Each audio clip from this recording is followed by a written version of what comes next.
สัพเพสัตตาสัตว์ทั้งหลายที่เป็นเพื่อนทุกข์เกิดแก่เจ็บตายด้วยกันทั้งหมดทั้งสิ้นอาเวราหนตุจงเป็นสุ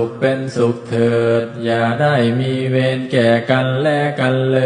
ยสัพเพสัตตาสัตว์ทั้งหลายที่เป็นเพื่อนทุกข์เกิดแก่เจ็บตายด้วยกันทั้งหมดทั้งสิ้นอาภัยาปัชชาหนตุจงเป็นสุขเถิดอย่าได้เบียดเบียนซึ่งกันและกันเลยสัพเพสัตตาสัตว์ทั้งหลายที่เป็นเพื่อนทุกข์เกิดแก่เจ็บตายด้วยกันทั้งหมดทั้งสิ้นอานิฆาหนตุจงเป็นสุขเถิดอย่าได้มีความทุกข์กายทุกข์ใจเลยสัพเพสัตตาสัตว์ทั้งหลายที่เป็นเพื่อนทุกข์เกิดแก่เจ็บตายด้วยกันทั้งหมดทั้ง